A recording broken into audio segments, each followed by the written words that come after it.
I want to go to a big day in women's sport today and a big controversy emerging on the eve of the Super Netball season resuming for this season. I'm joined with a couple of champion netballers. Jo Weston is currently a Diamonds and Vixen player.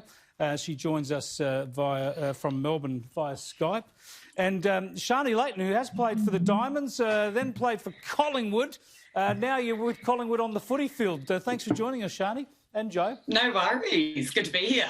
Hey, I wonder if I can just start away from netball, just because we've got you on the day that we've announced the Football World Cup for women coming to Australia in 2023. Jo, that's just fantastic for sport in this country, isn't it?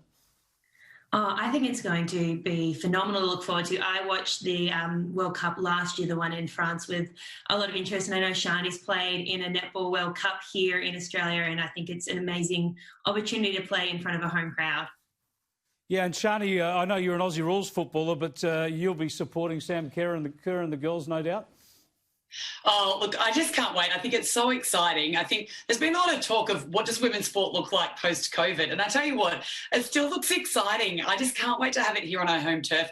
Matildas have just got such a following, especially over the last probably 8 years with their success since they made that quarterfinal. And then obviously, like Jo said, from France as well. And so to have it on our own home turf, to have all these little girls going and watching our Australian footballers do their thing. And, you know, we've just had the example of the Women's Cricket World Cup, and now we get to do that all over again. So, you know, I really hope that the Football Federation do it right, and I know that they will, and it's going to be so exciting for us here in Australia and New Zealand.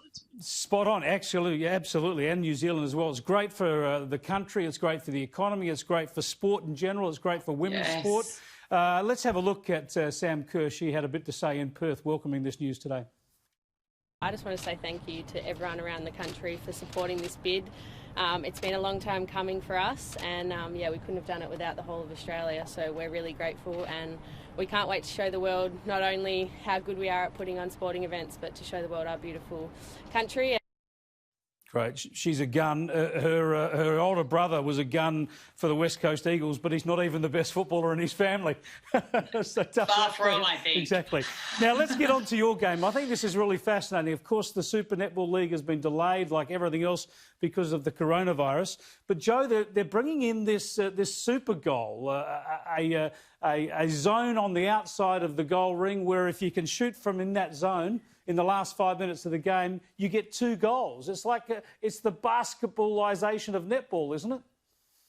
To a degree, it's actually inside the existing ring, so it'll be sort of halfway within the shooting circle, as you said. But yes, we got given the news on Tuesday morning, a couple of hours before it went public, and it's been a bit shocking. I think we've seen lots of rule changes and, you know, new aspects come into the game as all sports continue to evolve and try and become more commercially viable, especially for a sport like netball in a competitive sporting landscape. But it was really difficult to see the Commission make such a rule change, which is integral to the game of netball itself, without any consultation before just going ahead and doing it.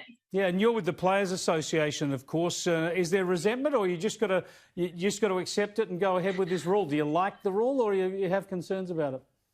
I think everyone has their own personal viewpoint on it. I play in the defensive end, so I think it does actually change the style of the way you play the game, which is kind of, I guess, a bit concerning considering we're only 6 weeks out from beginning and we want to deliver a really high quality product. So to have to adjust to, you know, dramatic rule changes is pretty difficult. But yes, I sit on the Players Association and also our established competition committee, which is meant to be used for rule consultation. So yes, I think all of us who have volunteered our free time for that over the last 2 years are feeling a little bit disappointed with Netball Australia's decision, or the Commission's decision, just to sidestep that process completely. What about you, Shani? What do you think of this rule? Is it a step forward or a problem? Look, it's not so much about the rule as what it is, or what Jo just said about the communication between the Super Netball and Netball Australia communicating this with the players. I think if you separate the two, I'm really excited for the rule to come in personally. I think when I first started playing netball, it was a real moving circle. You had two kind of shorter shooters that were moving around. And over the last decade in particular, it's gone to having that tall shooter under the ring and people are just lobbing the ball in, and it's not the game that it used to be. So I honestly believe that by bringing the 2-point shot in, and as Jo said, everyone's got their own personal opinions, but I believe that it will bring back that moving circle and some excitement into the game. However, I definitely see the players' frustration around not being communicated with. I think 5 or 6 weeks out from the season isn't great in regards to being able to prepare for that. But I think a lot of things that haven't been considered maybe from the outsider's view is how important this is, I guess, for broadcast. They've wanted this in for the last 3 years, and our broadcast deal is coming up again next year. And so you've got to wonder how much does that broadcast have a pull on Netball Australia. And at the end of the day, if netball's not on TV, then it's not going to continue to grow. We're seeing AFLW continue to grow. We've obviously got the World Cup now for the Matildas and soccer or football for those real fanatics out there. Disappearing off the scene. Yeah, just had a little bit of trouble with your audio there, Shani. Jo, I'll give you the last word just on the season ahead. Yeah, you're in full preparation, obviously now looking at preparing for this new rule as well. What can we expect to see as the season gets underway?